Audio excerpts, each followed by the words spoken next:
इनके जैसी ना जब तक फ्रिज में नहीं जाती ना तब तक मानने वाली नहीं होती हैं। इन्हें हर चीजों को एक्सपीरियंस करना होता है।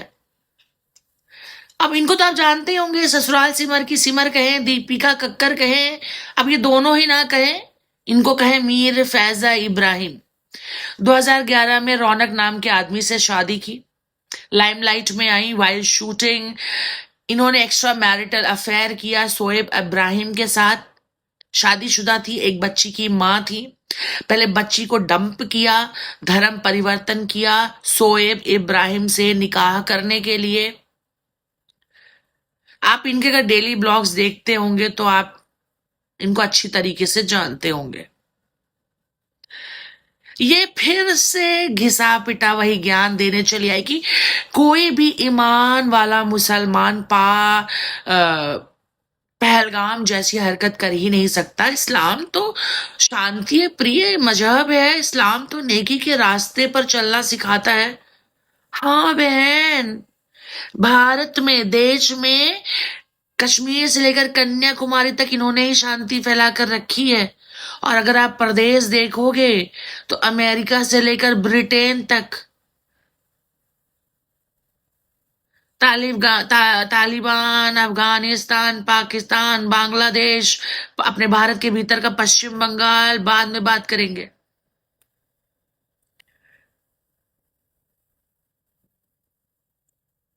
पर तुमसे क्या बोलना,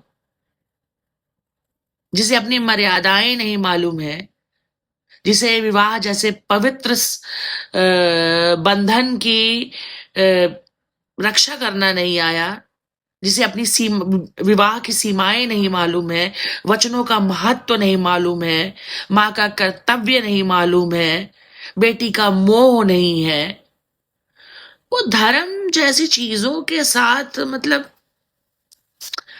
धर्म हो या देश हो, क्या फर्क पड़ता है? इन्हें कोई फर्क नहीं पड़ता।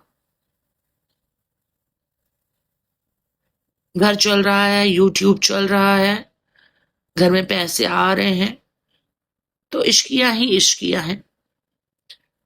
भगवान न करे तुझे कभी फ्रिज में जाना पड़े बहन, तुझे को जो करना है तू कर, दूसरों को बख्श दे। तेरे खुद तो एक बेटा है, लेकिन जिनकी बेटियां हैं उनको मत बरगला, तेरे ज्ञान की आवश्यकता नहीं है।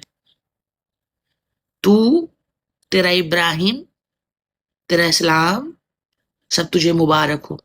हमको ज्ञान देने मत आ, हमारे बच्चों को मत बरगला, हमारी बच्चियों को स्पेशली।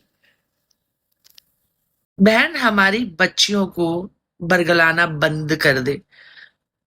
तो हिंदू है कि मुसलमान बनी, तो अपने पहले पति के साथ है कि तीसरे पति के साथ है, तेरी बेटी थी कि अभी बेटा है, it's none of my business. It's completely purely 100% your private life, personal life.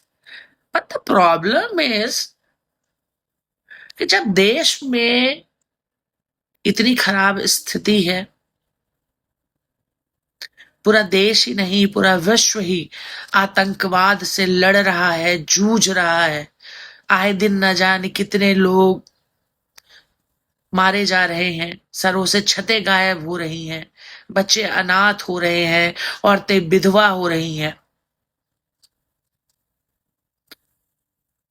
जब हम एक लड़ाई लड़ रहे हैं तो बीच में ज्ञान देकर उस लड़ाई को तुम कमजोर मत करो।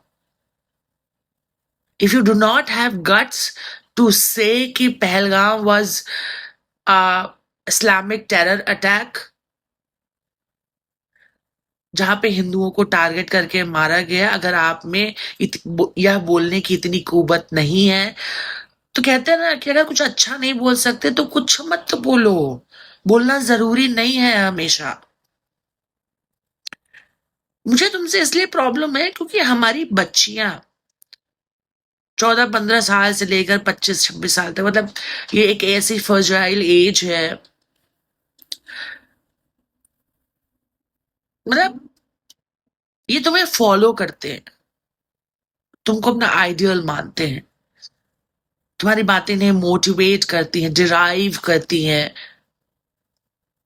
तुम कहीं ना कहीं समाज के युवा वर्ग को इन्फ्लुएंस करती हो। तो जब when you are playing a like an important role in society, you must realize and must understand your own responsibilities towards the society कि क्या मैसेज देना है, क्या करना है। तुम्हें फ्रिज में नहीं भरा इसका मतलब ये नहीं है कि किसी को फ्रिज में नहीं भरा। तुमने जितना एक्सपीरियंस किया है, इस्लाम एक शांति प्रिय मजहब है। अपना ज्ञान अपने घर तक रखो। Thank you so much. Please video को लाइक करें, शेयर करें और चैनल को सब्सक्राइब करें। Thank you so much.